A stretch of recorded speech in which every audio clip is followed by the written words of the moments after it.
Uh, okay, so thank you all for coming here today. So good morning to you all. I'm Vishaka. Today we are going to do a small introduction to Matlab and how we can use it for communication systems. If you are familiar with Matlab already, I think you can go ahead with this webinar really easily. I think since you are already here, we are providing you resources to do activities like for you who have come here. So you can go to one of the computers and you can do the exercises that we are discussing today. I like you to get into groups of 5. There's no 5 people, I think, but maybe by 2 people, like 2 people each. You can get into groups and go to these screens. It will be easy for you to follow. Right? I hope it's clear. So for the online participants, I have requested you to install the Matlab software in your computers. So if you have it in your computers, I think you can follow the session quite easily. So meanwhile, I will share my screen and I will start the demonstration. So can you please get into stand up and come here? Is it okay? You can choose a computer of your liking. There are 4 computers. So the keyboards, the mouse are provided. So you can use those resources. Okay.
By the way, can you hear me?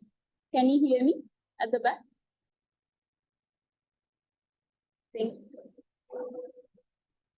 If you cannot hear me, please, I will try to talk with the mic as well. When we talk about Matlab, Matlab stands for Matrix Laboratory. Matlab stands for Matrix Laboratory. So basically, Matlab is created to deal with vectors and matrices.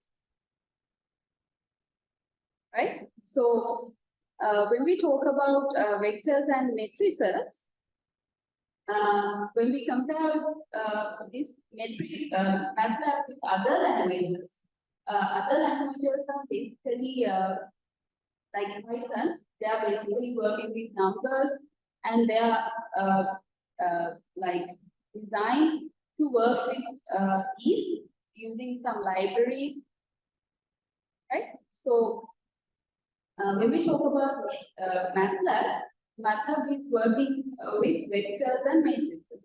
So that is the main difference between languages like Python and Matlab. So when we are using this Matlab, we have to use vectors and matrices. So when we want to define some kind of a variable, and when we want to define some kind of a parameter, we need to define it in terms of a vector or a matrix. That is the main difference between the Matlab and the other languages.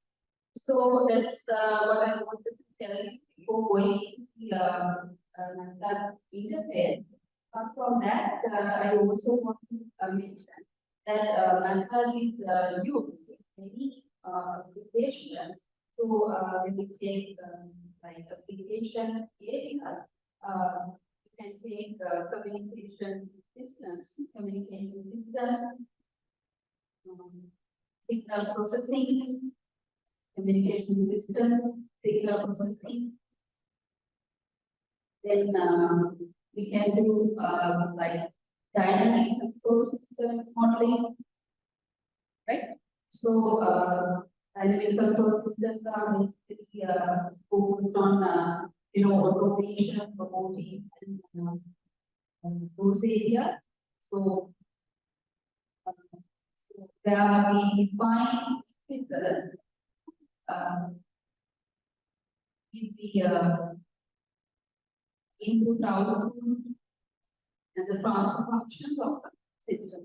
So when we want to define these kind of systems, we normally use vectors, right? We normally use vectors to define the output, define input, and define the transfer function. So this Matlab is working with vectors and vectors. Use Matlab to quantity considerations, right? So we can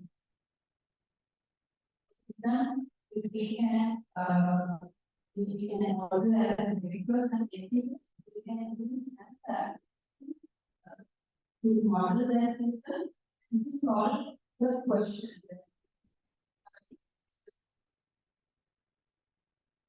This is started. So, which are the interface Matlab on the screen.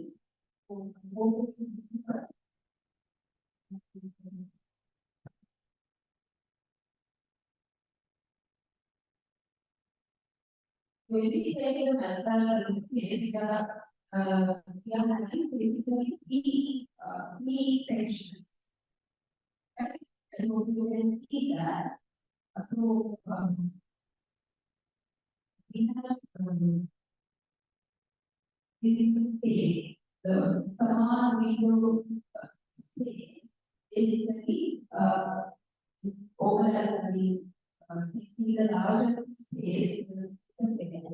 So the command window is used the commands one by one. Commands one by one in the command window. So if we want to use the command window, we have to write one command, execute it. Then we have to write the next command, execute it. Likewise, we have to do. So command window can be used to run commands one by one. So next thing is the current folder. Where we have the files that we are using currently. We have the files that we are using currently shown to us. Right? So we can see that I have two files here, two Matlab files. So I can access those files. I can run them easily by locating them in this current folder. So it's basically the directory of all files in the folder that we are working with. Also, we can see like even it is the menu, right? It is the all space. We can see the path to the file that we are working with. So that is also important because sometimes if we are not in the correct folder that our file is in, if we are not in the correct folder that our file is in, the file will not run. So I will get into it later. After that, we have this third section. It is known as the workspace. So this workspace gives us the variables that we have defined in our code and the value of those things. So we can double click on them. We can find out the values of variables of that certain parameter. So if we take, for example, another variable like carrier signal, the size of that vector is 1 into 16,385. So it's a huge array with one row and 16,385 columns. So if I want to see the values of all these elements, I can transpose it using the transpose function. You can see there are many values that parameter. So you can easily access this using the workspace app, and we can search their sizes, values by clicking, and this spreadsheet will show us the values. So that is basically regarding the use of Matlab. So we will next go into learning about how we can use the command window, right? So how we can use the command window. So we have to run one command after the other individually, and we can also use some keys to easily access fast commands that we have given, right? So if I want to run a certain Matlab code that I have already file in the folder, I can give the name of that file and I can click enter and the file will run. So whatever the output that comes from that file will be shown, right? So I can use the up arrow to obtain the previous command, right? Apart from that, I can also run the code, and in between I can close the code. I mean, I can use Control plus C to like exit or like stop the program that is running. If there's a program that is taking too much time to run, then I can stop that program by using Control C. So now I will try to run one command. I will define a variable. So since I'm working with vectors, I have to use the notation related to vectors. So if I want to define a vector called A, like 256, I need to write it like this. So this is a row vector which has one row and 3 columns. Right? So you can define this vector like this, right? And you need to use square brackets, and you need to you can type it, and then you can see they have taken it as a vector. Apart from that, if you want to silence any command, you can use the semicolon at the end, and once you type enter, an output will not be shown. Right? Apart from that, so we can do many things using this command window. Apart from that, I can define another vector. I can define a large vector like this without typing each element. I can define the vector by specifying the starting value of that vector and the ending. Okay, sorry. I think I haven't shared the screen of Matlab in the online meeting.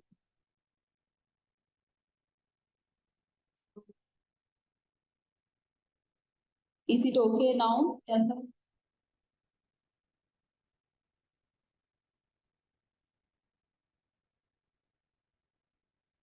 Yes, sir. Is it okay now? Is it shared?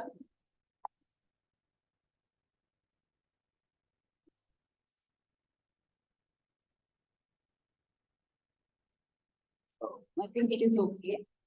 So basically, I was discussing about the interface of Matlab. You can observe like three areas.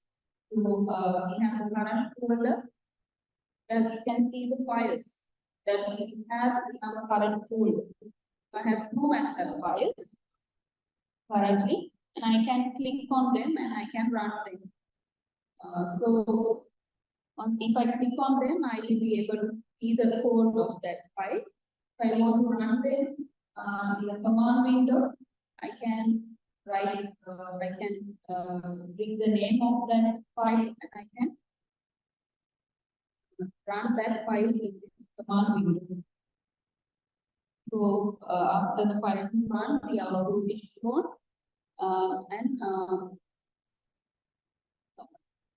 likewise, we can run the command script from the command window by calling the name of the script. Apart from that, we have the workspace where we have all the variables of that code stored in here. We can see the values of the parameters by double clicking on, like variables. We can see the values shown in the spreadsheet. And if I want to see them clearly, if the array is too large in the row side, I can get them as a column vector. And then I can see the values of column vector like this. So that is basically what I discussed. Then I discussed about how to define a vector. So we can define a vector by defining the name of the vector. Can define it as, for example, some letter A, those 4, 5, 6.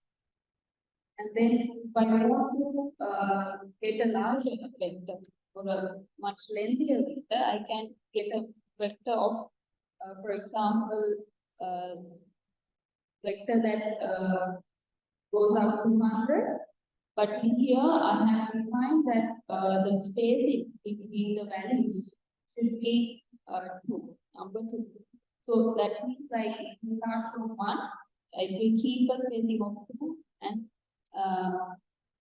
will store the value of 3. And then likewise, by keeping a space of 2, the values of the vector will be stored. 1, 3, 5, 7, 9. Likewise, up until 99, the vector will be generated and by defining by defining the array in this manner. We can define the first value as the first number, and then we can give the spacing in between, and we can define the last number that is to n. Apart from that, for example, let's say I want to take the last value of this array, then I will say I want Vn. I will say I want Vn, then I will be able to take the last value of this array. This kind of like instruction is important in situations where we have large arrays. So if we have V as the array which has a length of 10 to the power 5 7, then sometimes we might not be able to find the last value of that array or the element before the last. If I want to find such values, I can use the command n in between brackets, and I can easily take the last value of that vector. Right? So you can also follow with me, and you can type the instructions in the command window, and you can try out for yourself. You can can use the software and you can double click on values, right? Just go to the command window and type these instructions that I am giving, right? And then you can see the output by yourself. So now you don't have to save anything. Just type the instructions and get the outputs in the command window itself.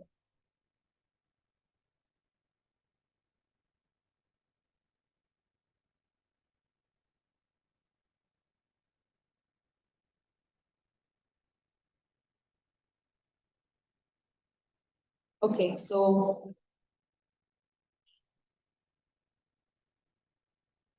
as of now, the voice is clear. I hope the voice is clear.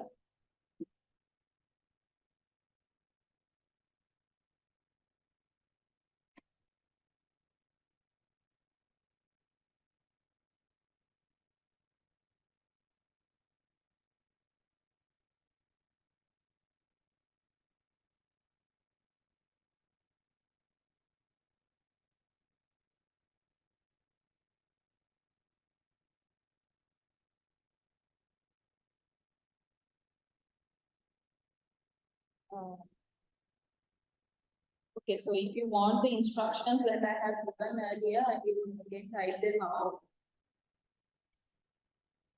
I will silence them because I don't want that output, but you can get the output by typing them, right? So you can type these two instructions and you can see the output, right? And if you get an array, error, can let me know, right?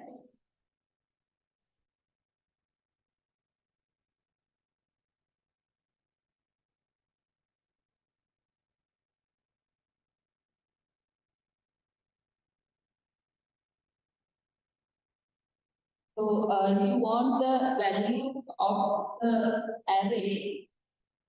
If you want the value of the element which is before the last one, you can say bn minus 1. You can say bn minus 1 and you can obtain the value before the last element. Right? If you have any questions, please let me know.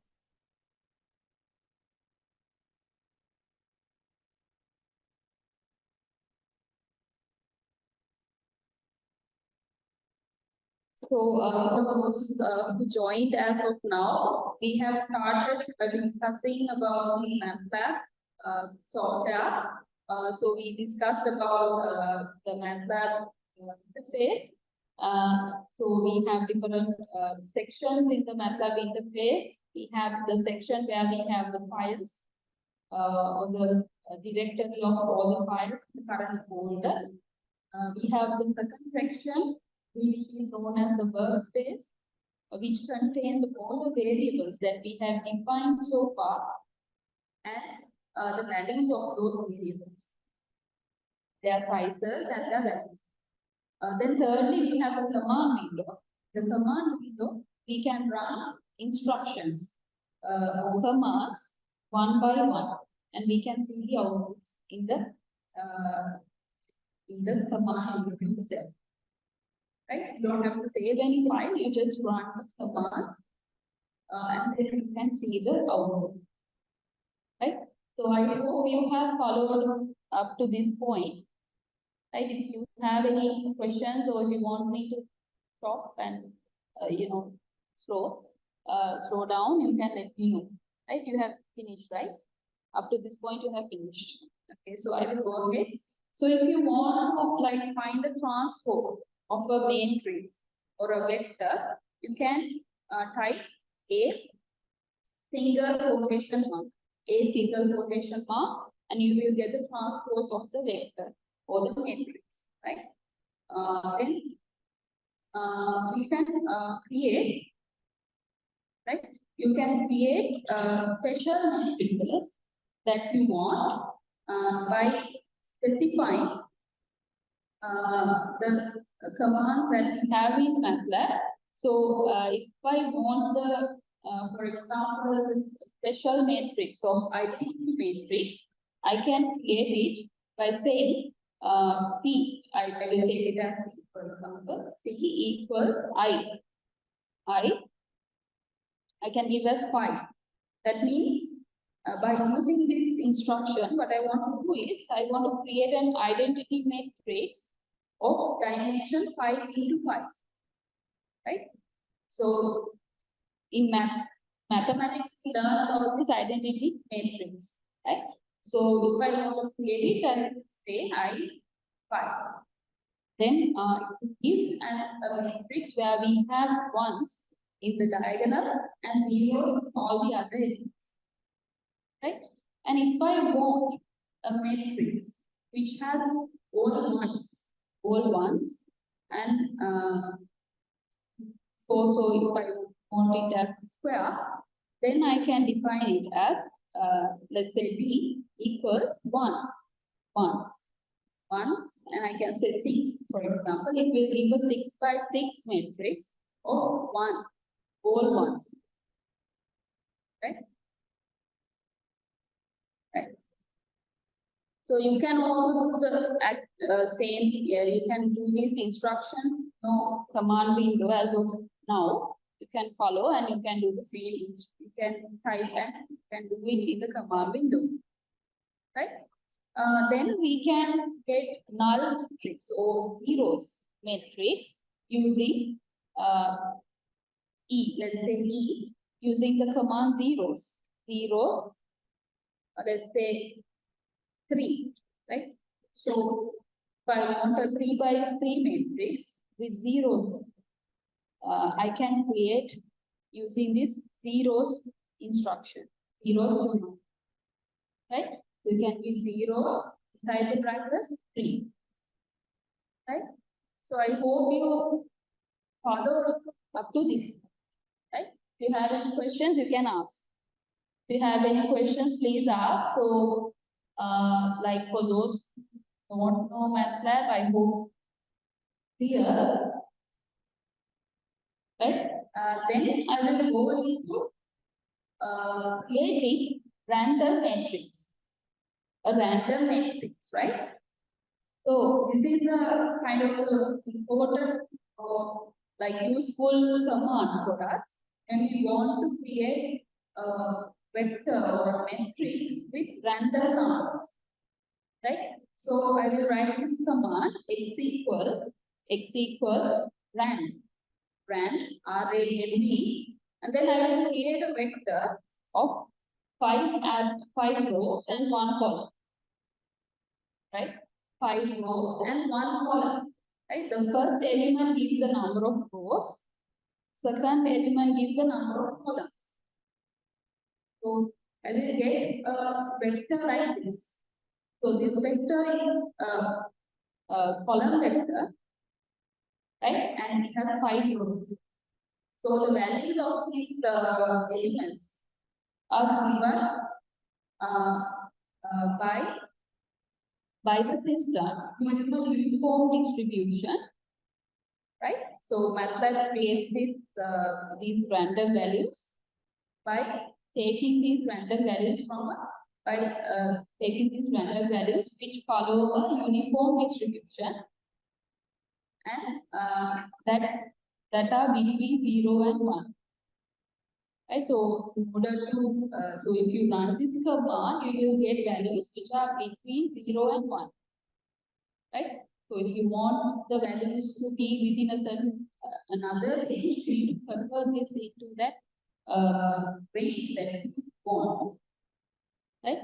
So anyway, this command will give random numbers between 0 and 1. Right? If I want to go further with this, I can specify another random matrix, but in this one I would say rand n. Right? Rand n. Rand n means the random numbers that I'm taking are following the normal distribution. Okay?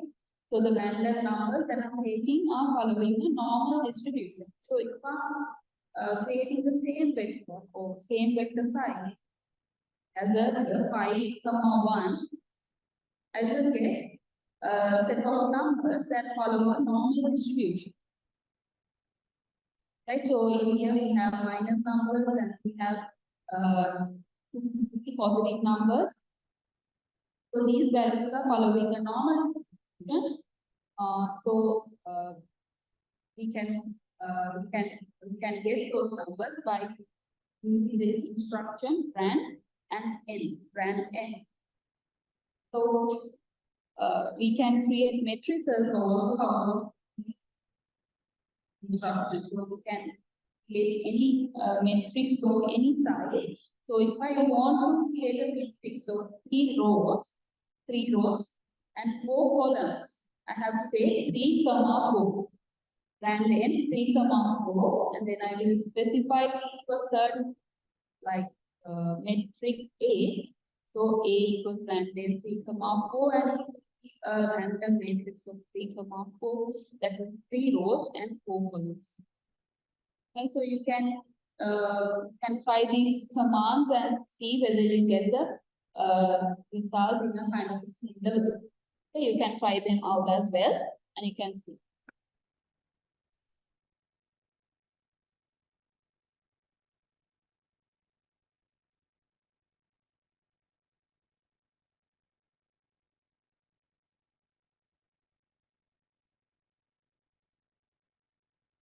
Okay, so next I'm going to talk about matrix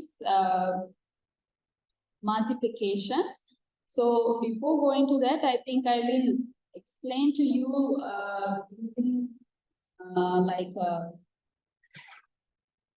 using using a whiteboard. So,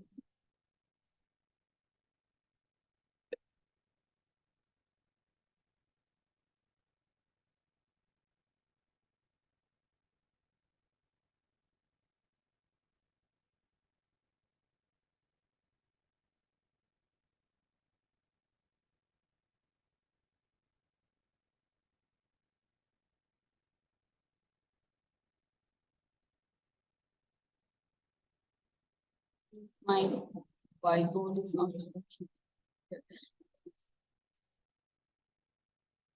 When we talk about matrix multiplication, there are 2 types of multiplications. So I think this is a mathematical thing, right? So this is something that you learn in mathematics. So matrix multiplication can be done in in Matlab in 2 ways, right? We can do matrix multiplication in 2 ways,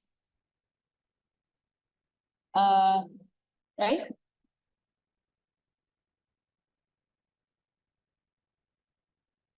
So we can do normal matrix multiplication,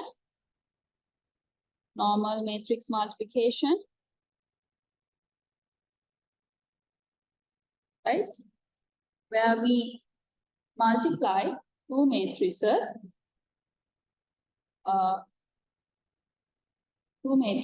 let's say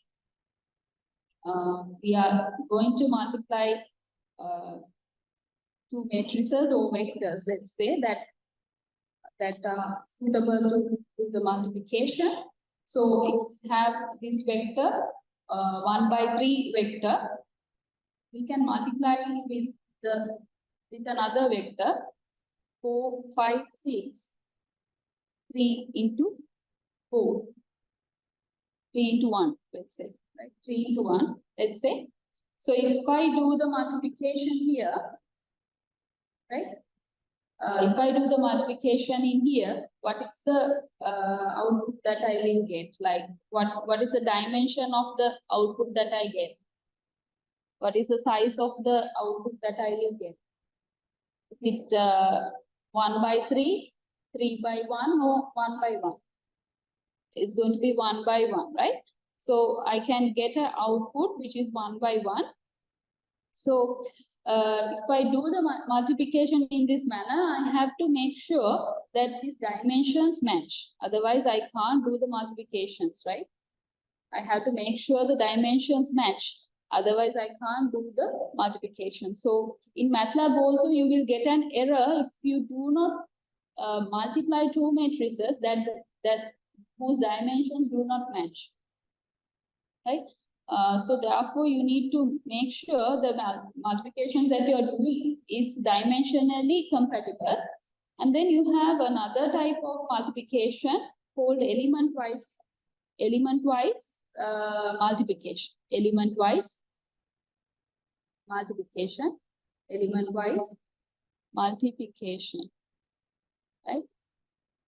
So that in that one, what we do is we multiply the two vectors in element-wise manner. So we put a dot here in Matlab, and then we do the multiplication, right? So when we do the multiplication, we can actually see the output. So anyway, we have to make sure here also whether the dimensions match. Sometimes in here, your dimensions do not match. You can't do the element-wise multiplication. So we will see the output for this using Matlab. So this output is going to be different than this output, right? So because in here, when we are doing the element-wise multiplication, the element of one row vector will multiply with the entire column at once, and then it will give output like this, right? So it will multiply the second element with this column vector again, and then it will give the output. So we will check the output using Matlab.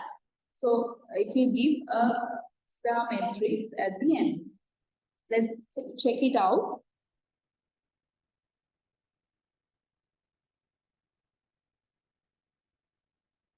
Right, so we will do the normal multiplication and the element-wise multiplication. So we have A equals 1, 2, 3, 1, 2, 3, and then I define B as column vector, right? So I define B as column vector, right? It will be 4. Then if I want to say it's a column vector, I can define it as a column vector by using semicolon, right?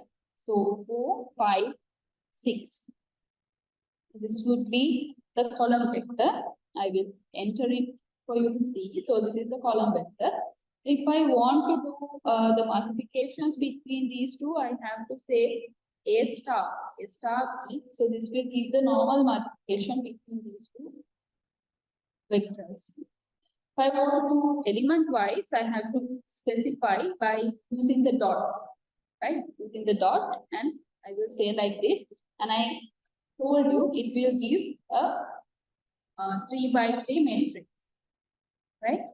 So once we are doing the element-wise multiplication, the multiplication will happen in element-wise manner, which means that one element from the first matrix will multiply with the entire column 4, 5, 6, right? So one will multiply with 4, 5, 6 and give 4, 5, 6. Second element 2 will multiply with 4, 5, 6 and give 8, 10, and 12. And the third element will multiply with this vector and give 12, 15, 18. Right? So can you try these commands in your interfaces and see? Right? Okay, so the online participants, is the voice not clear?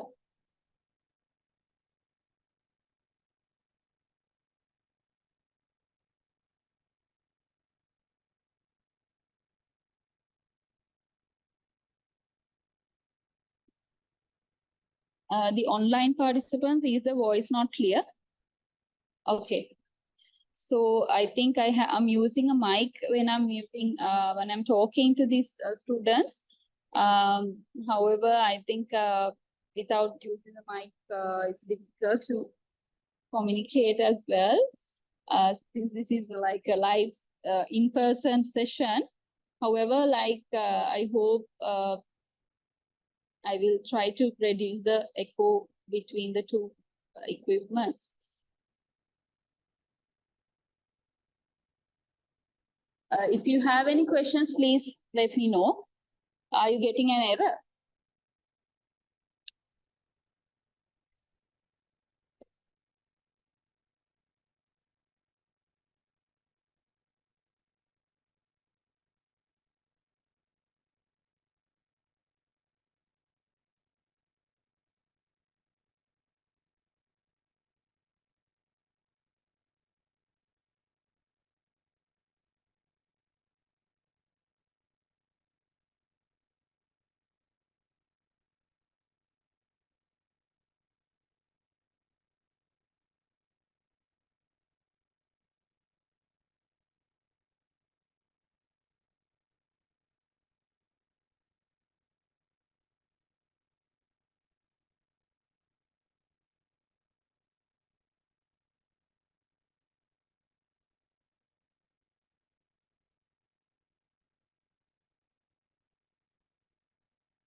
Right. So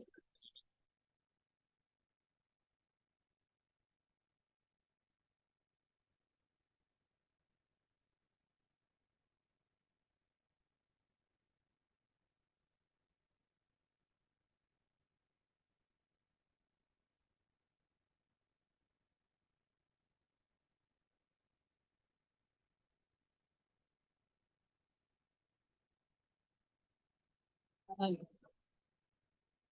so we have element-wise squaring and division functions also available. So squaring also you can do in element-wise and in the normal manner. So if I want to square like a vector, let's say 1, 2, 3. If I want to square let's say I want to multiply this um, I want to multiply this vector with another column vector. I can multiply, and then the output I can obtain as a scalar value, and output you will obtain as a scalar value. That one you can square using the square function, right? And if you want, you can square each of these each element of these vectors using dot squared function. So if I want to do element-wise squaring operation, then I can do element-wise squaring by saying a dot and square. Right? So I will try that out. So similarly, we can do operations, we can do division also in element-wise manner. So if I want to do element-wise query, I will do 1, 2, 3, and dot. We have the hat and then 2. So I will get the square values of all these elements in this vector by taking dot of square. Right? And then I will have the division. I can do division element-wise using dot, division mark, and divide by 2. So if I divide 1, 2, 3 by 2 with a dot, each element in the vector will be divided by 2. Right? I hope these element-wise calculations, I mean, in terms of multiplication, division, and squaring, is clear to you. Is it okay for you? So, element-wise operations will happen like this. So, you can try on your own.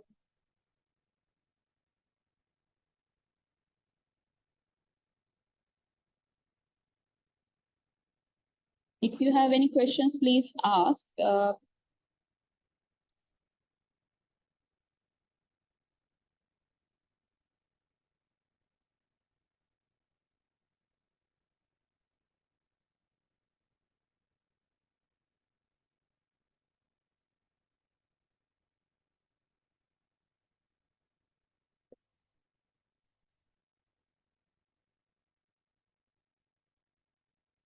Right?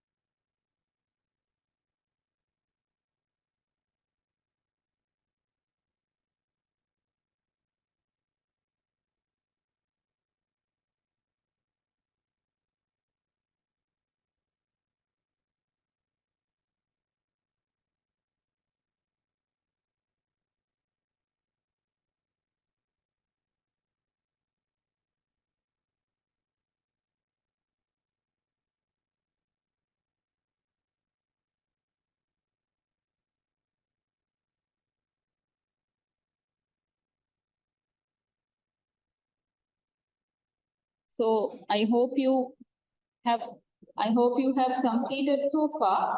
So now I will talk about the special functions.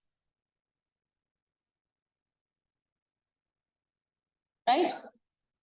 So I ended with the element-wise operations. We can do element-wise operations using both using the dot command. So we can do element-wise operation for multiplications, division, squaring, and so on. Then we have special functions available in Matlab.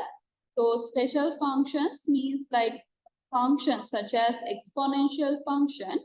So exponential function, we can give the command as exp. So exp within brackets, you can give the value of the number that you want to find the exponential of. So let's say I want to find the exponential of 3.7. This will give the value of the exponential e to the power 3.7. Right? So this will be given by the Matlab workspace. Right? So I will type it here. 3.7. So it will give 40.4473. Right? So if I want to find the log value, I can define the value I want to find the log of, and I can find the value. So in here, it's important to note that this is the log value to the base e, or we call it the natural logarithm. Get the natural logarithm value when we use the log function in Matlab. So if I give a certain value, right? if I give a certain value, I can find the natural logarithm value of that number. So since like I want to show you that this is the logarithm value to the base e, I will put the value of e, or e inside here, 2.718. So it should give some value which is equal to 1, because the value, this is the value equivalent to e, and this log is to the base of e, right? I hope it is clear to you, right? So in Matlab, when we use the log function, it is giving us the natural logarithm value, right? It gives us the natural logarithm value, not the logarithm value to the base 10. We are normally used to using logarithm to the base 10, right? But when we are using Matlab, it's the natural logarithm. So because of that, we need to make sure that it is actually like that. So we will type log in brackets. You can say 2.718, which is equal to the value of e, which is a constant in mathematics. So you can see it's almost equal to 1. Right? It's almost equal to 1, which means what? This log function is to the base, right? Is it clear to you? Is it clear to everybody? If you have any questions, please let me know. Right? So in Matlab, there are different ways to define the logarithm, and just using log function gives the natural logarithm value. If you want the log value to the base 10, you have to write log 10, then you can write, let's say 10 in here, because I want to make sure it is giving the log value to the base 10, and it will give 1. It will give 1, because if I take the log 10 to the base 10, then it should give 1. Right? It is mathematics, right?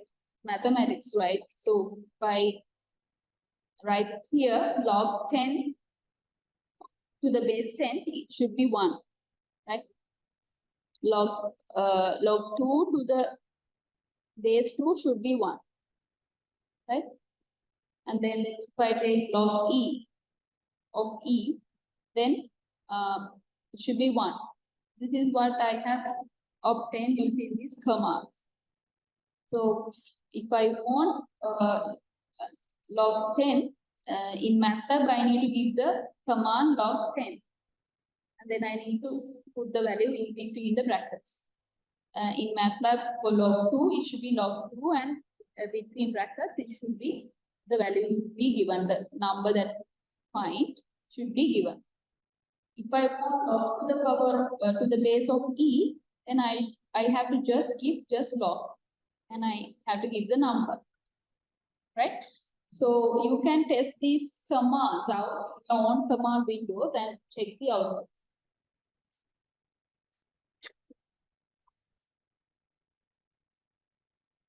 Right. So I hope it is clear to the online audience as well. If you have any questions, you can let me know. Right. So the logarithm functions can be defined in different manner. So log command gives the natural logarithm. And if you want the log to the base 10, you have to find log 10. And then inside brackets, you need to define the value. Right. If I want log to the base 2, I have to give log to the base 2 and 2. Maybe once I do like that, I get the answer as 1.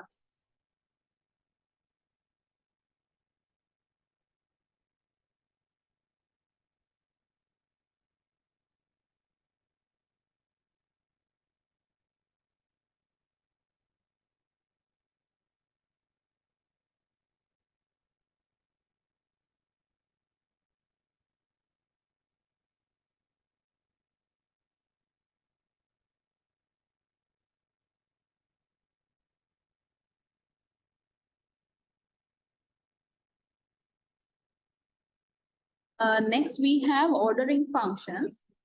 So we can use ordering functions such as mean to find the minimum of of elements in an array. So we can use the min function. We can use the max function to find the maximum value of elements in an array. Then if I want the mean value I can find by specifying the command mean. And if I want to sort the elements of the array, I can give the command sort, and then I can sort the values of the elements in the array in a certain order. So this will happen in the ascending order. Right? So let's try them out in here.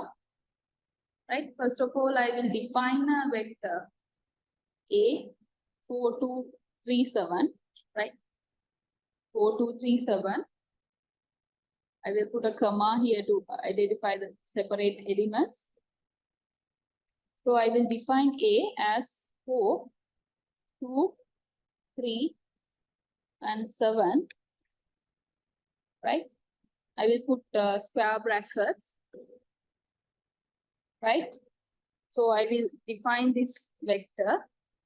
And then I want to find the minimum value out of these 4 values. And therefore, I will write y equals minimum of A. Minimum of A will be 2, right? So 2 will come. And then if I want to find the maximum value, I will say x equals the maximum of this A. Then I will get the maximum value. Right? Then I have to find the mean value. Mean means the average value between all these. By taking the average of all these values, I can find the mean. So mean of A, I will equal to W, let's say. So it will give the mean value. Then I want to sort. I want to use the sort. Then I will put sort, and inside I will put A. Right? And then it will give the vector in the ascending order. Right? Sort A will give the vector in the ascending order. Right? So you should be able to get the outputs for these functions, right, using Matlab.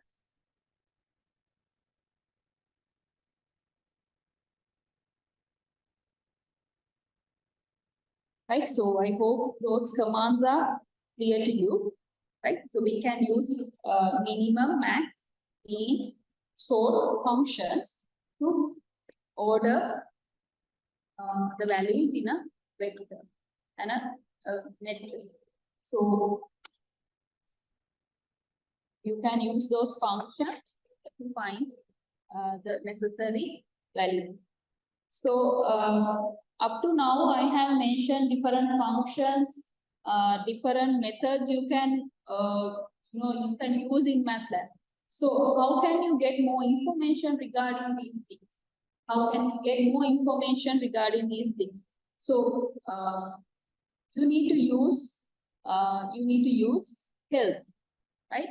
Help in Matlab to get detailed information. You need to use help function, right? Help, and then you can write the name of the function that you want the help with. Let's say you want to find regarding the mean. Let's say mean help. Want to find out the definition of mean function in Matlab. So how mean is defined in Matlab. So doing that, I go to Matlab command window, I write help, and then I write mean. When I write mean, it will give me all the details that Matlab has regarding the function mean. Right? So mean is average or mean value. It gives the mean value of elements in X if X is a vector. Right? So likewise, you can see how it can be used, and you can also see some examples and you can try them out. So this example shows, for example, how you can find the mean in terms of row wise and column wise. So those operations also you can try them out and right. So you can basically copy these things and you can paste them in the command window and you can run them out on your own. Right. So once I like type the example that I can find in the help, I can see that when I type mean x comma 1, I get the mean values. I get the mean values of each column in this matrix, right? If I run the other command, let's say I run the other command,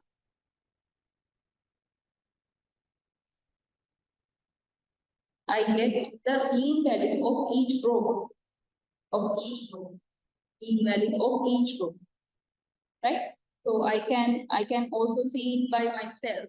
Whether I get the mean of each row, I can check for this row. Like this row will when I take the total, I will get 6, and 6 divided by 3, I will get 2. Right. So likewise, I can find the mean value of each row by saying mean x comma 2. If I want the mean of each row, right? I hope it is clear to you by now.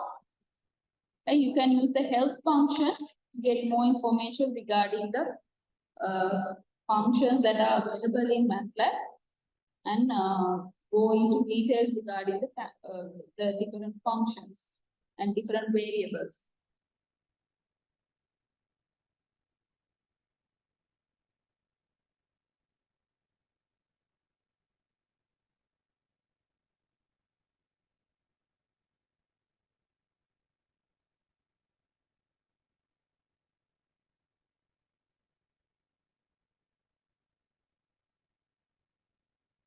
So up to now, if you have any questions, please raise your hand. Do you have any questions? If you have any questions, please let me know. Do you have any questions?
So next I'm going to talk about the matrix indexing.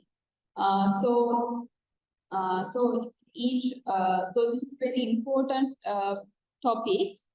So knowing the index, you have to know the index of the elements. You have to know the index of the of each element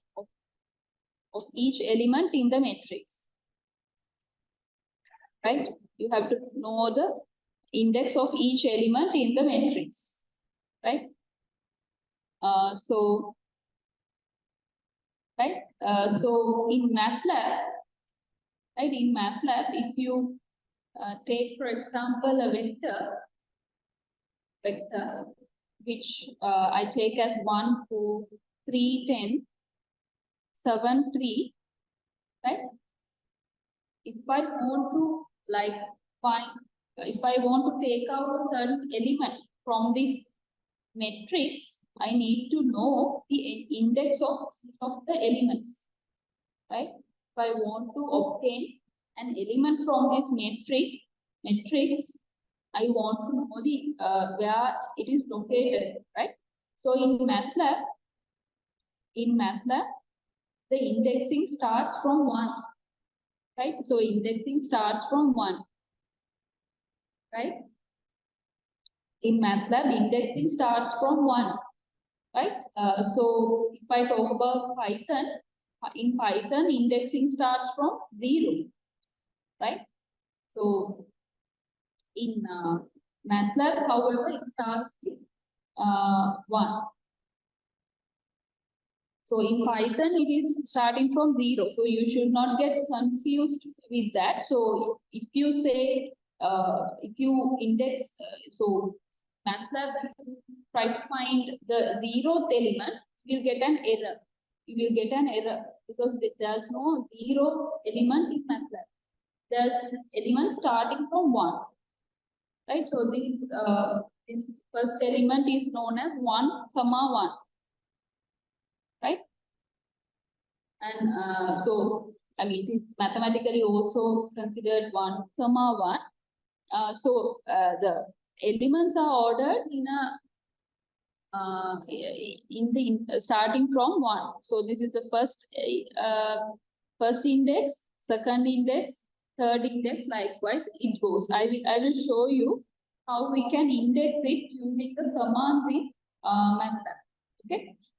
So we will get some examples here. I will get the same matrix defined in the MATLAB command window. So A equals 137, 137, then like semicolon, and I will get 4, 10, 3, right? So this is the matrix. I will define it like 137, 4, 10, 3. So if I want to take the first element out of this matrix, right? If I want to take the first element, what should I say?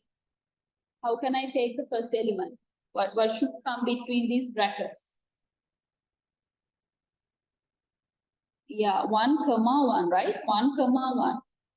If I say 1, 1, it will give the first element.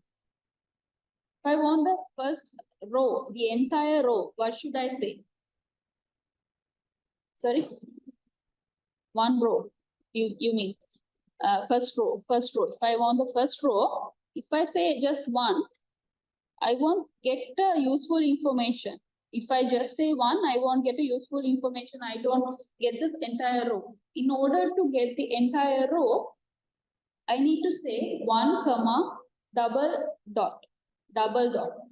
If I specify that I want all the columns in that row, then I get the entire row. I want all the columns or the values under each column in that row, then I will have to specify that using a double dot, right? So if I want the first row, I can get it by saying 1, double dot, right? So it's very important to get used to this kind of notation. If I want the values of a certain entire row, then I have to use the A, whatever the row I want, nth row, and double dot here. I have to specify double dot here. That means I want the entire row. That means all the columns are included here. All column values are included here. Right? So if I want the entire column of a column that I want, how should I define it? If I want the second column, if I want these two values, what should I say? If I want the second column, all the values in the second column, what should I say between these two brackets? Sorry? Double dot, yeah. 2. Okay. So he's saying it should be double dot 10 2. So let's see how it happens, right? Double dot 10 2. Yeah, it comes, right? It's correct. 310 comes. So the second column comes, second entire column comes. If I say double dot comma 2, that means I want all the values under each row. All the values under each row, all rows under second column. Right? I hope it is clear to you. Right? So this double dot means all rows, all rows, all rows, all rows under second column, second column.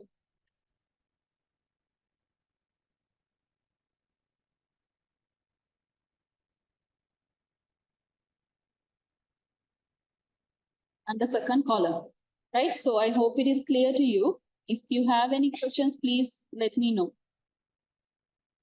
Can you try it on your own and see whether it works for you?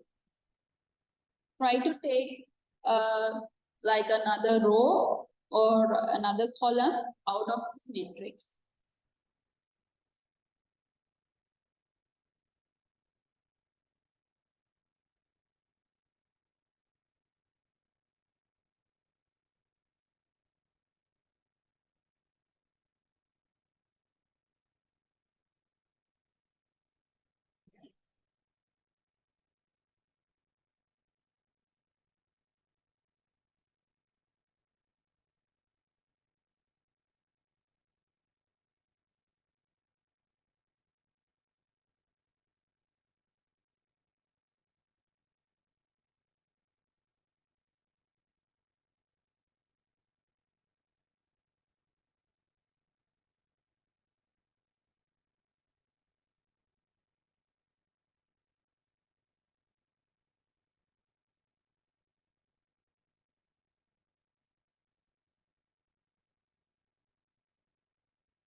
Okay. Hello. So I hope you followed it. Do you get an error? Do you get an error? It's okay.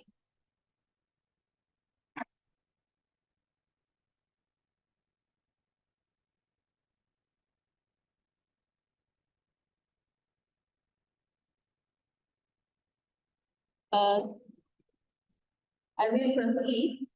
So we will go into the next function that is important. There's a function called size, right? So size of A, right? If I want to find the size of a certain matrix, I will use the function size, right?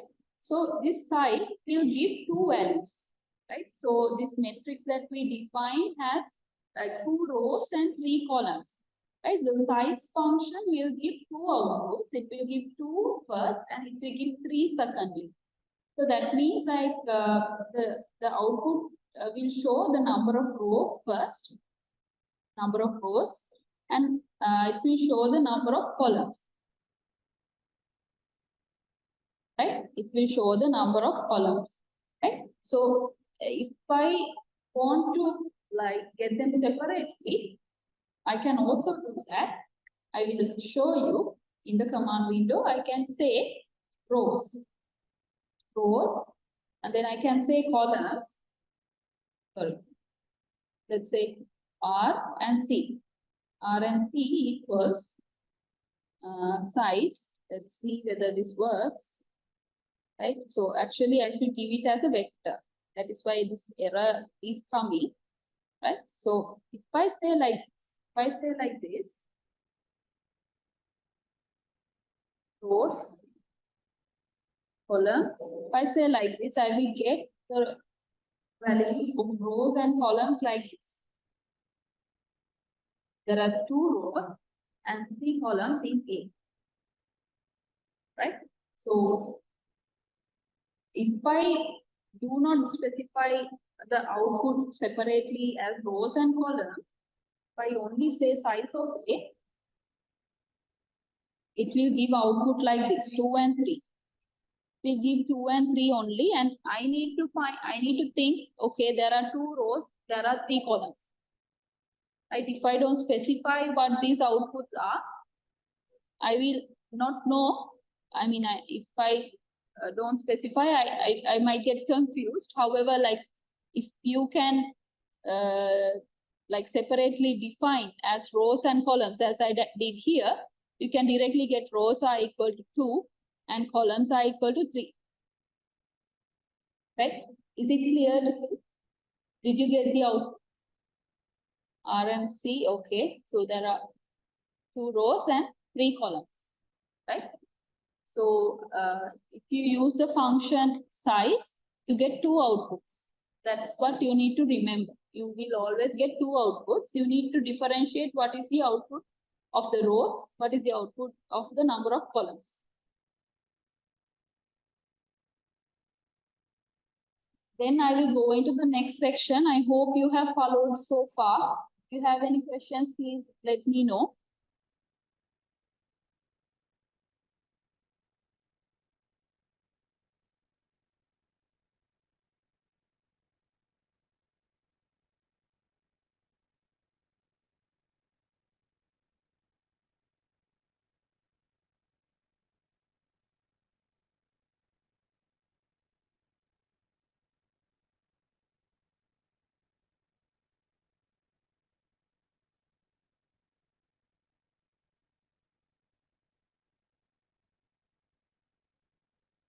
Okay. I will start about the script writing.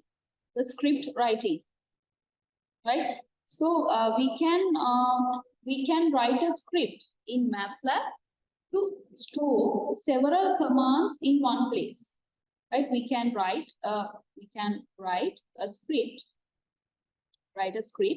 to store several commands in one place. To store several commands in one place. Several commands in one place. In one place, right? One place, and run them at once. Run them at once. At once, right? So we can create a new script by going into Home tab. You can select new script. You have new script over in Home tab, right? You don't have. So you can go to new script and you can create a new script from there. When I click on new script, you will get a window, a separate section in the window to write your script. So in here, I can write several commands at once. So as the first, as this is the first test file, I will save this as control save, test. I will say test. So it is named as test, and it will be saved as .m file, test.m, right? And the path to the file will be shown in the title of that file. Editor, you will see the path, that file, right? So if I want to run this file, let's say I define some kind of a matrix, right? I define some kind of a matrix, rand 2, 3, right? And then I try to run this. And then if I'm in the same directory, it will be run. If I'm not in the same, so it is run, right? So I can see if I run this script using the run button, I can see the output, right? I can see the output. It's clear, right? You can do the same thing. You can run and you can see whether the output comes, right? So let's say I hope you have followed so far. I hope you have created the script, you have saved the script, and you have run the command. Have you followed? And then one thing that can happen is, let's say I go to another file. Let's say I have another file somewhere, and then I go here, right? I go here and I run this. So, right? I run that file and then I close it and I remove all those files. Now, if I try to run the test file again, I will get an error, right? I will get sorry, not an error, but like a message like this, asking me whether I should change the folder, right? So I should give the command change the folder. So what it does is it gives Matlab creates the path to this file. Once I change folder, once I give the command change folder, again the path is corrected by the Matlab itself to the location where the test file is, right?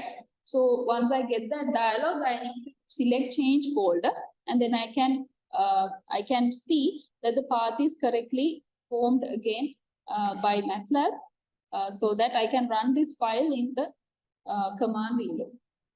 So that's basically regarding the script writing and how we can run the script in a proper manner, right? So we need to have the file in the current folder, otherwise we can't run the file, right? So if I don't have this test file in the current folder, I can't run the file.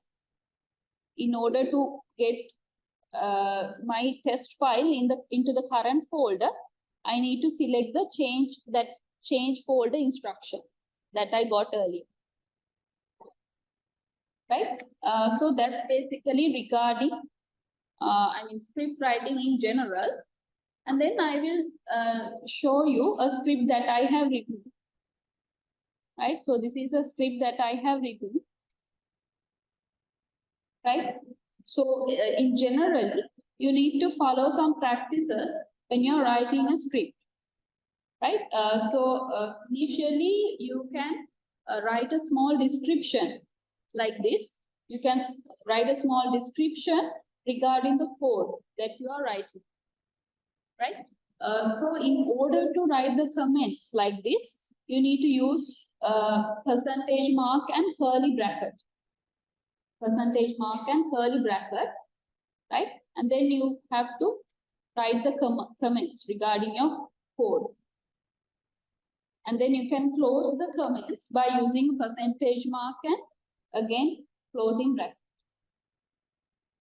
right? So that is how you can do multi-line comments in Matlab, right? So multi-line comments in Matlab can be done using multi-line comments in Matlab can be done by using this percentage mark, open bracket, then you write the comments, right? You can write whatever the comments that you have regarding the code, right? You can write the code name of the code, right? And then you can write the description about the code, what the code does. So if it demonstrates about amplitude modulation, you can mention that. Apart from that, you can mention who's the author. You can mention the date of creation of the code, the date you created the code, and you can write any kind of revisions that you have done. Some revisions you have done on the code. What are the changes you have done in the code? You can mention under revision history with the date, the revisions that you have done on the code. So these are important when you're like referring the code years after, years later, when you're trying to understand what this code is about, you can read these comments and easily find out why this code is written. Where have I changed it? And what is the last thing that I have done in the code? Right? So likewise, we can use these comments to like get information regarding the code. So you need to close the comments using percentage mark and closing bracket. This is close, this is end. So beginning, this is the beginning, this is the end.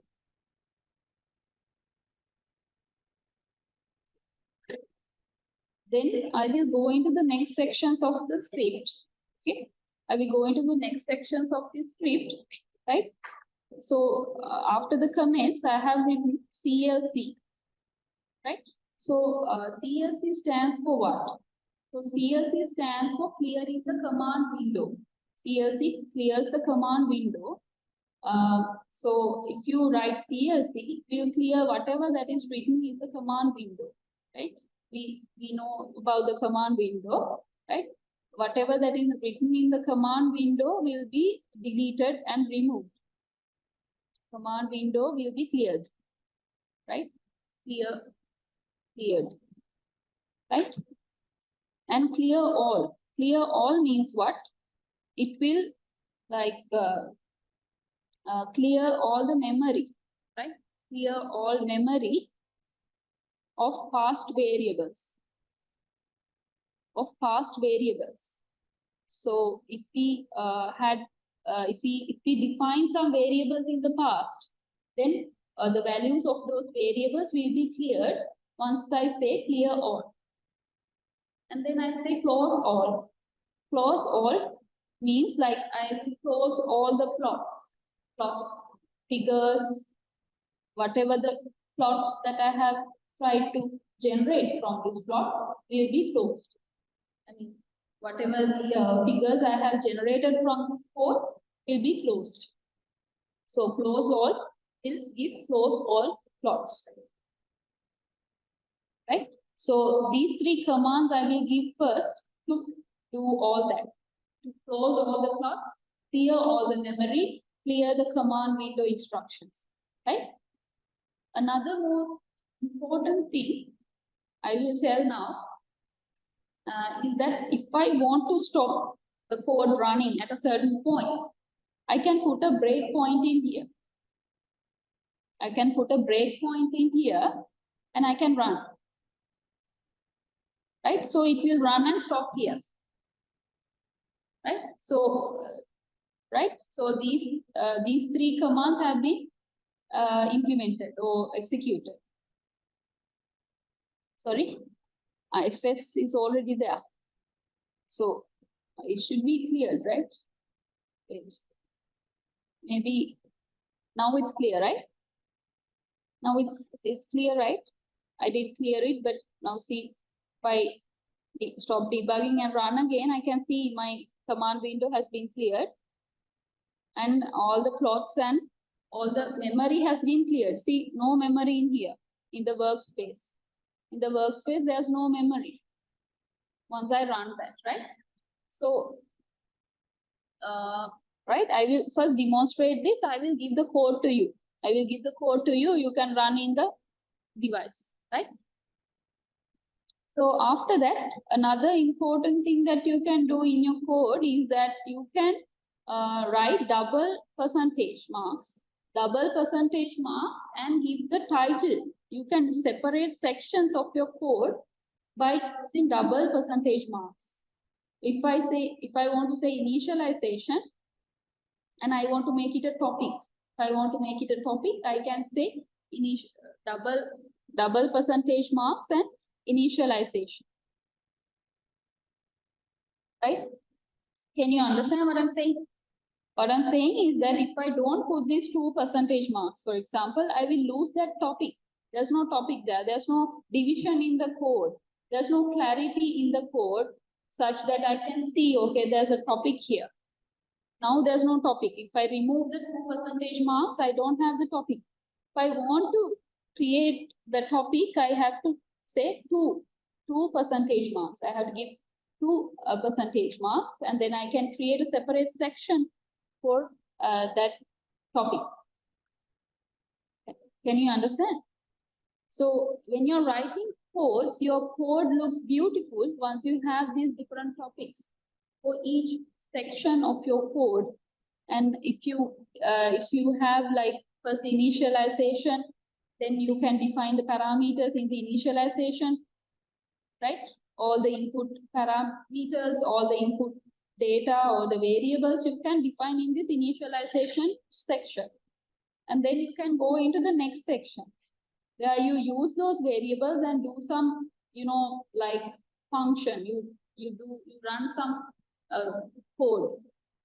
Basically, I mean, related to the process that you want to demonstrate, right? So in here, I'm demonstrating the amplitude modulation process. I'm not going to go into detail regarding the process. I hope you know about amplitude modulation up to some extent, right? So I give a message signal, and I define it using this function. I define the parameters AM, sine wave, and inside the sine wave I give some parameters, and I generate a message signal, which is a sinusoidal signal. And then I generate the carrier signal, and then I modulate it by taking the product between the message signal and the carrier signal, right? So I find likewise the modulator signal in that manner. But after doing that, I again define another topic. I define another topic for the code, for the reception side, and then I get the reception side signals. Demodulator signal I find by taking the product between modulator signal and the carrier signal, right? So in here I have done element-wise multiplication, right? So this process I will show in Simulink also, so that you can visualize these signals, okay? So for the moment, I will go ahead with this. So demodulator signal you will find using this equation. After doing so, you can create another section called visualization section, where you can plot the outputs. You can plot the outputs using these instructions, right? So in other languages also we have plotting ability, right? In Python, in Java we have plotting functions. So in here also you can use for plotting you can use plot function, right? And then you can plot the graph with respect to X and Y signals. So if you want more information regarding plots, you can write help plot, right? Go to help plot in the command window. You can find all the information that you want to know regarding, I mean, how to define the plot function, what are the variables inside the plot function. So in here, you can find all the details regarding the plot function. So if you are using plot function, you can get more information by typing help plot, right? Help, go to help and type plot. You can find different variations that you can use with the function plot. So anyway, I will first run this script and I will check its output, right? I will stop the debugging here. Debugging is used to stop the code running at a certain specific point and check its output up to that point, right? So anyway, I will run this code, right? I will run this. I will remove this debugging point. I will run, and then I will get the outputs. I'm able to get a plot like this, which shows the outputs that I got from the code, right? So I defined a message signal, I defined a carrier signal, and then I define, so I created the modulator signal. Modulator signal will be shown like this. If you want to zoom it, you can select the zoom button in here on top of each plot, and then you can select horizontal zoom for horizontal zoom. You can see there's some kind of a signal, maybe like I will restore it and I will show it again, right? So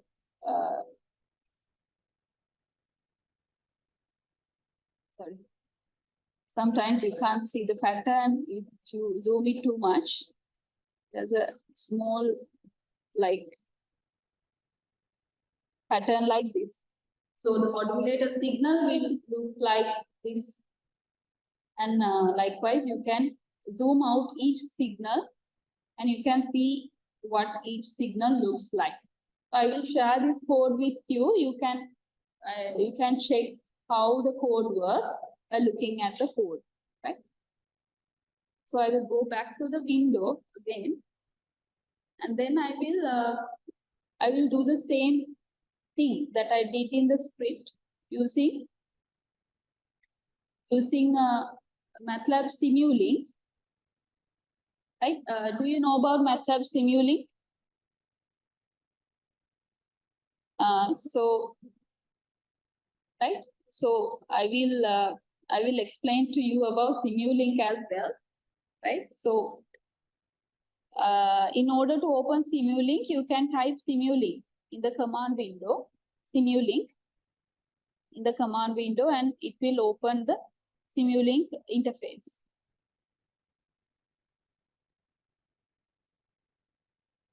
Right. So if I want to create a model in Simulink, I can go to blank model. If you want to create everything on your own, you can go to blank model, and then you can create your model in here. Right? Were you able to get the Simulink? So in order to get the Simulink, go to command window, type Simulink. Right? Type Simulink, and then you will be able to get the Simulink interface. Go to blank workspace, and then you will be able to create the model that you want, right? So in here, I'm going to do the amplitude modulation that I did earlier in the script, using the script. So in here, I'm going to generate the same output, right? So first I will select sine wave, right? Are you able to follow me? Are you able to follow me?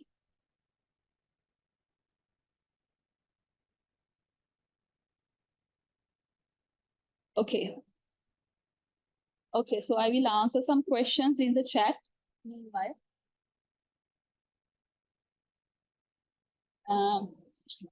Okay, do you have any questions? If you can go to the Simulink, please try to go to Simulink.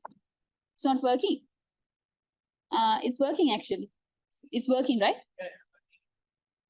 Yeah, it takes time, yeah. So you have to go to sine wave and try to get the sine wave out into the board, right? Yeah. Okay, so about the message you have asked in the chat, SK, you have asked about how you highlight the area you're explaining. It's actually automatically coming, like when you have, right? When you have this code like this, I can type on it. I can click on it and it will be highlighted in yellow, right? I can click on it and it will be highlighted in yellow.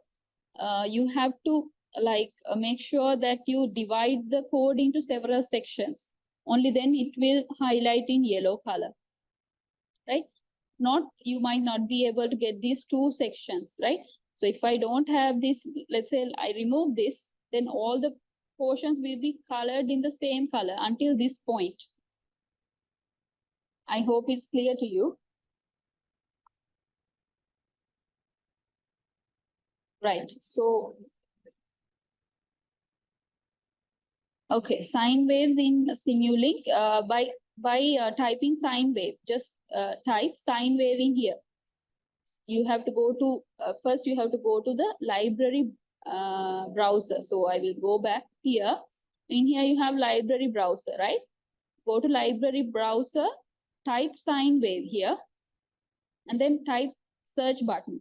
Then you get the sine wave function and those things. You just get the sine wave from here, right? Just get the sine wave, right?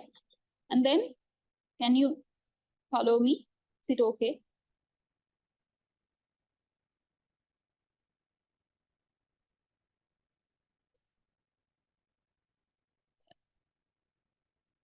Were you able to get the sine wave?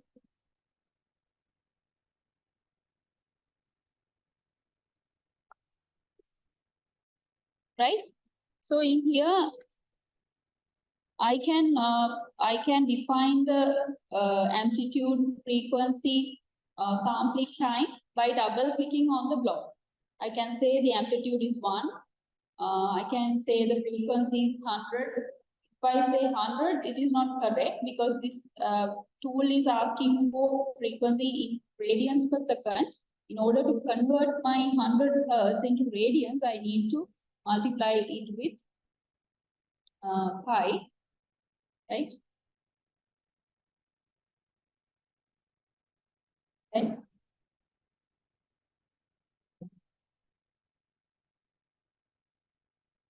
I need to multiply it with 2 pi, right? 2 pi, right? Because like one cycle corresponds to 2 pi. So in order to convert a hertz into radians, I need to convert one cycle into radians. One cycle corresponds to 2 pi. So I need to multiply this 100 frequency by 2 pi. So by doing so, I can convert this frequency into a radians per second value. Right? So frequency I can define as 100 pi, 2 pi. Then I can say sample time as a very high value as 2 to the 40 because I want to get a very smooth signal. Sampling time, when you increase it, you will get a smooth signal.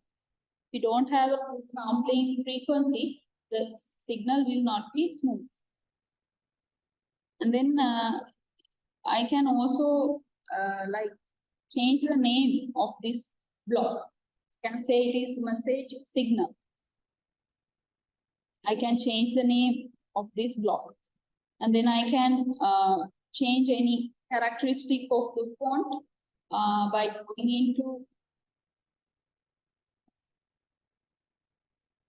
going here. You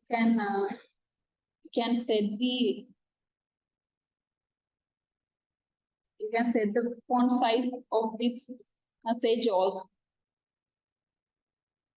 So actually, I will show.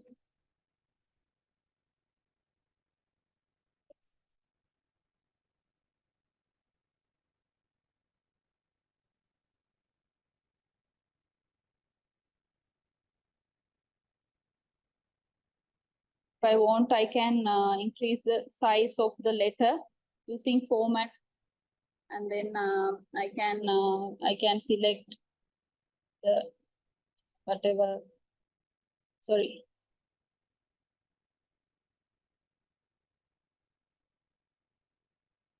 I can change the characteristic of this topic, right? So this second signal also you can define its characteristics. I will quickly define.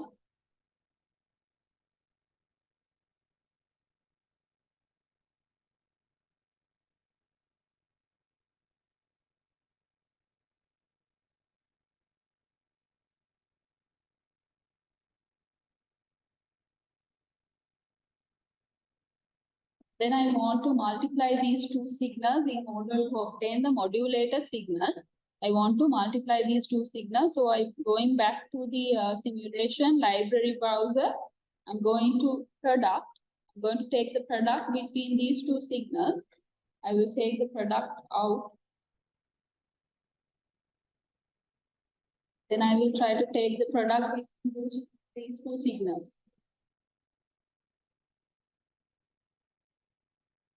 Right, and then I want to see the output of these things. I will go to scope. I will write scope, and then I will get the output. So using this scope, also I will also use this dashboard scope. I will use this one, right? Can use this one also to get the output. So if I do like this, then I will first you need to connect all these components together to get the output.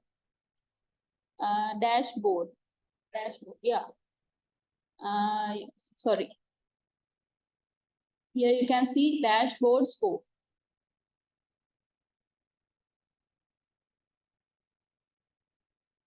You have to get dashboard scope. You can keep it here.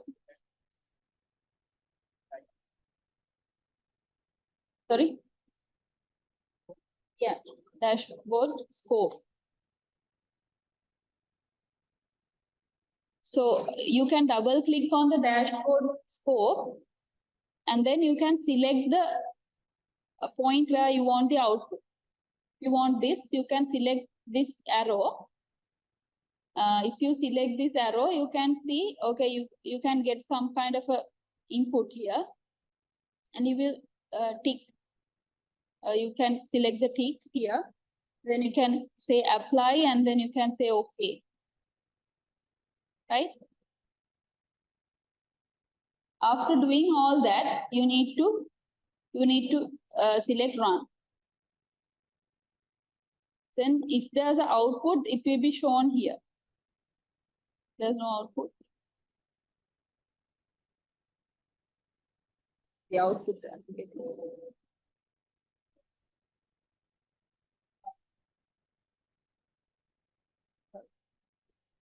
I'm getting an output like this.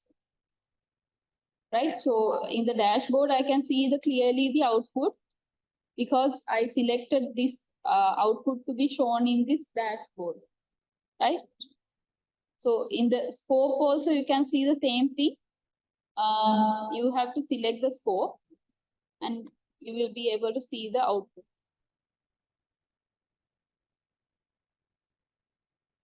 So as of now, is it clear? It's taking time to load. It's taking time. It's not clear. Is it like? Okay, so anyway, I will show these plots first. Okay, I will show these plots first. So this is the plot that you will get, right? So you will get a plot. So you will be able to zoom it. You zoom it using horizontal zooming, right? Horizontal. I will restore it. This kind of a wave you will get. This kind of a wave you get by modulating, right? So we will see whether this also happen in here, right? So in this one, you can zoom in time. So similar.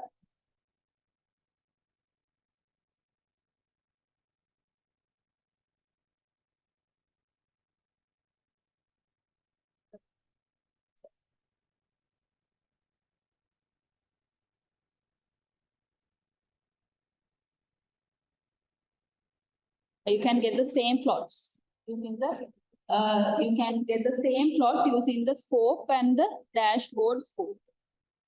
You can use either of those scopes to observe the outputs, right? I hope it's clear to you, and you can do it by yourself as well. So I would like you to do it on your own. So, right, can you try up to this point?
So do you have any questions?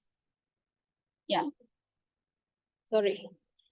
The carrier frequency signal has these parameters. The frequency is 100 into 2 into pi, and the sample time is 1 over 2 to the 40.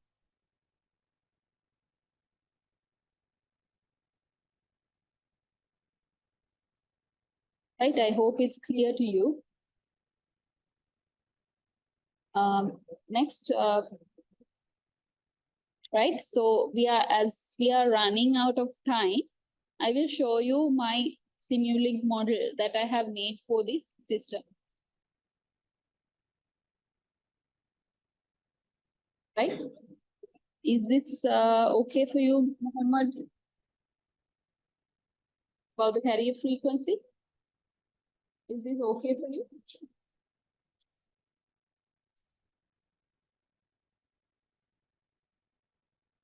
Yeah, I will now go into what I have done already. Right, I will open a file that I have already done this work, and I will show you like how the entire amplitude modulation and demodulation has happened there. First, I will save this, so I will save this somewhere as test.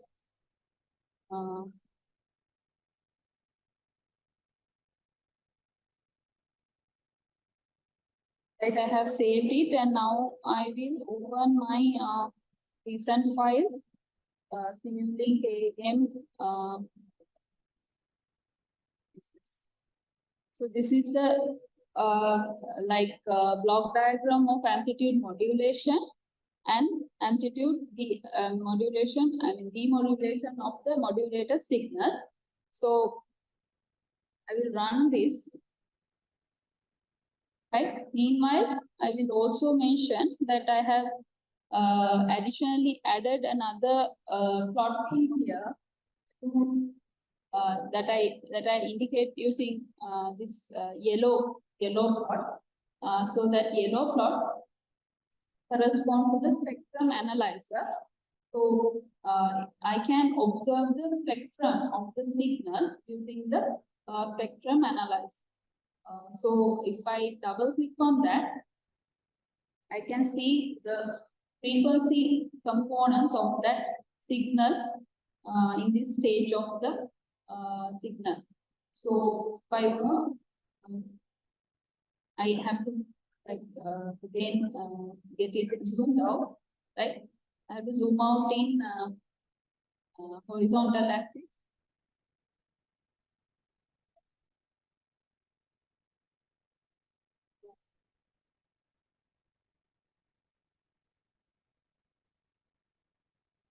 Right? So using the spectrum analyzer, I can see the spectrum or the frequency components of the modulator signal. So the modulator signal will have the frequency components around the 1 kilohertz and 1 kilohertz frequency. Right? So around the 1 kilohertz frequency, I will see side bands of the signal. Okay, so in amplitude modulation, you learn about the modulator signal having side bands. Right? In amplitude modulation, we learn about the modulator signal having two side bands, upper side band and lower side band. So this figure shows like what are the frequency or the side bands that are created. So there are two side bands that are generated around 1 kilohertz and minus 1 kilohertz.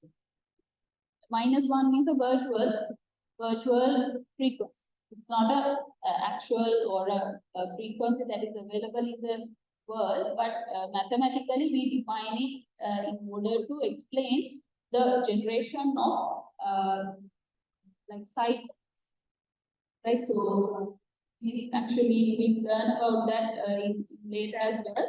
So in sideband creation, it is created due to the it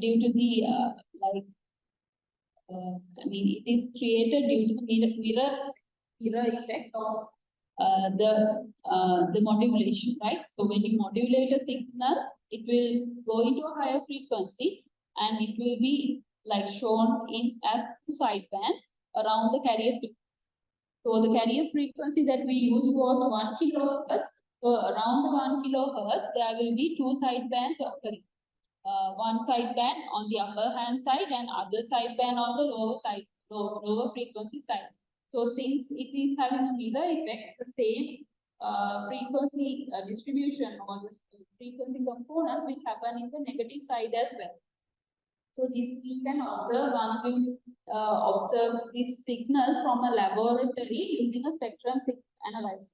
If you go to a laboratory and use a spectrum analyzer, you can see these signals occurring even in the minus frequency band, right? Using equipments when you see. So the same effect is shown by this spectrum analyzer in this Matlab Simulink as well. So you can do these lab experiments using Matlab Simulink. After modulating, I will demodulate it using carrier signal, and I will do it by taking the product module. I will take the product between carrier signal and the modulator signal, and then I will be able to get the demodulator signal. The demodulator signal can be seen in this scope. I can see the demodulator signal using the scope. However, this signal has high frequency components. From the carrier signal. So in order for me to get only the message signal, I am going to do filtering on this. I'm going to apply a low pass filter. Then I'm going to take only the message signal components. So I'm going to apply a low pass filter. So the low pass filter I can find using the library browser again. Low pass filter I can find by typing low pass filter, and I can show. But like you can go to filter design. You can go to filter design, and then you can find it filter design. Right. So filter design. Then you can go to low pass filter from here, right? And then you can take the block of low pass filter, right? So anyway, I will share this Simulink model also with you. And then inside the low pass filter, I define the parameters of the low pass filter, right? So the low pass filter is the FIR filter or a finite impulse response filter. And then I have to define the passband edge frequency, and the stop band edge frequency appropriately. So I define those frequencies like this. So 100 frequency and 1000 frequency as the passband edge and stop band edge frequencies of the filter. If you have learned about the filter design, you learn about the passband frequency, stop band frequency, likewise, right? So those frequencies you define here, and then you like set that up, and then you run, and then you will be able to see in here that all the high frequency components have been filtered out, and now I can obtain the original signal again, right? The original sinusoidal wave again. Okay, but there's one problem. So I have the amplitude in a lower level. The amplitude is just 0.5. I earlier like created the message signal with amplitude 1. The amplitude was 1. Now the amplitude has reduced up to 0.5. So what can I do? I can use amplifier and I can multiply the amplitude into the same value that was there before. So I'm going to use an amplifier, and instead of an amplifier, I will use gain block, right? This block is also available in the library browser. You can browse for gain, and then you can double the amplitude of the signal. Then once I check the amplitude of the signal in here, I can see that the blue plot is the one that I obtained after filtering. So the blue plot is kind of shifted from the original signal. The original signal is given as the yellow plot, and then blue signal is the recreated signal. So after like shifting it further, I can obtain the original signal, right? So, right, the main point of this experiment was to obtain the original signal after demodulating it, right? So we modulated that signal to a high frequency. After that, we again need to demodulate it, and then we need to obtain the original signal from that demodulated signal. So it was what is done here. So I will share this model with you. You can try it at home when you can, and then you can see the functions on your own as well. So since the time is not enough, I have gone to that option, right? So with that, I hope to end today's session. So if you have any questions, you can ask. Apart from that, there are some more things to cover in today's session. However, currently, I think I do not have the time to cover those sections. So therefore, I'm sorry, I will stop now. If you have any questions, you can send to my email, right? You can send to my email and you can get to know all the other information. If you have any questions, you can let me know, right? My email address is this, right? You can send me an email. I will reply to your questions related to Matlab that you have, right? So you can write my email down and then you can send an email to this one. I will answer your questions, right? Apart from that, like I will share the folder which has all the codes with you, right? You have registered to this workshop, I will send you an email, right? So I hope I was able to like make you understand some things. So with that, I will wrap up this session. So thank you so much.